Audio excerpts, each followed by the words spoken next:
بسم اللہ الرحمن الرحیم۔ السلام علیکم ویورز، میں امید کرتا ہوں کہ آپ خیر و عافیت سے ہوں گے۔ تو آئیے چلتے ہیں ایک ایسے پراسرار جنگل کی سیر پر جو ساؤتھ امریکہ میں پایا جاتا ہے، یورپ جتنا بڑا، جس میں تقریباً 400 بلین درخت اور ان گنت پودے پائے جاتے ہیں، لاکھوں اقسام کے جانور، جس میں بہت ساری اقسام ایسی ہیں جانوروں کی جو آج تک ہم نے نہیں دیکھی، نہ ان کا نام جانتے ہیں، اور کچھ جانور اتنے زہریلے ہیں کہ چھونے سے ہی انسان کی جان چلی جائے۔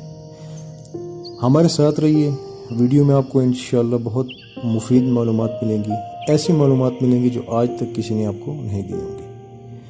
ہم بات کر رہے ہیں دا رین فارسٹ ایمیزون۔ اس کو رین فارسٹ اس لیے کہا جاتا ہے کہ یہاں سارا سال ایک ہی موسم رہتا ہے جو ہوتا ہے بارش کا موسم، یعنی سارا سال بارش ہوتی رہتی ہے۔ اس کے اتنے گھنے جنگل ہیں، اتنے گھنے درخت ہیں کہ آپ اس بات سے اندازہ لگا لیں کہ جب بارش ہوتی ہے تو درختوں پر سے پانی زمین پر پہنچتے پہنچتے 10 سے 12 منٹ لگا دیتا ہے، یعنی پانی گھنے پتوں اور درختوں کے اوپر رکا رہتا ہے، 10 سے 12 منٹ میں وہ زمین پر آ کے گرتا ہے۔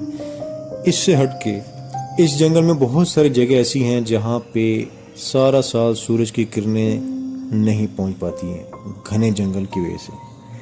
اب ہم چلتے ہیں دنیا کے دوسرے بڑے اور خطرناک دریا کی بات کرتے ہیں، وہ بھی رین فارسٹ ایمیزون میں موجود ہے، جس کا رقبہ 6400 کلومیٹر ہے، اور یہ اتنا خطرناک دریا ہے کہ یہاں پہ جانا انسان کے لیے ایسے ہے جیسے وہ اپنے آپ کی موت کو دعوت دے۔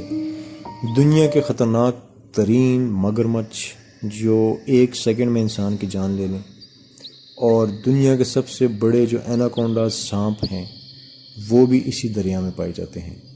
بہت ساری آبشاریں ہیں، میٹھے پانی کے چشمے ہیں، جھیلیں ہیں، اتنا کچھ موجود ہے۔ آپ یوں کہہ سکتے ہیں کہ یہ الگ سے ہی ایک دنیا ہے۔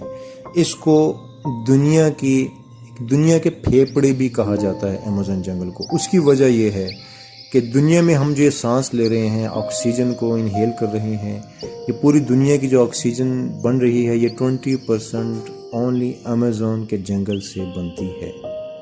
اسی وجہ سے یونائٹڈ اسٹیٹس آف امریکہ کی جو گورنمنٹ ہے وہ ڈی فارسٹریشن کو روکنے کے لیے بہت اقدامات کر رہی ہے تاکہ یہ جنگل ختم نہ ہو۔ اب ہم اگر ان کنٹریز کی بات کریں جہاں پہ یہ جنگل موجود ہے، جس میں یہ ساری 9 ساؤتھ امریکن کنٹریز ہیں، جن میں برازیل، پیرو اور کولمبیا شامل ہیں، یہ ان ساری کنٹریز میں یہ جنگل پھیلا ہوا ہے۔ میں امید کرتا ہوں کہ آج کی یہ ویڈیو آپ کو اچھی لگی ہوگی۔ کامنٹ سیکشن میں اپنی رائے کا اظہار کیجیے۔ بہت بہت شکریہ۔ اللہ حافظ۔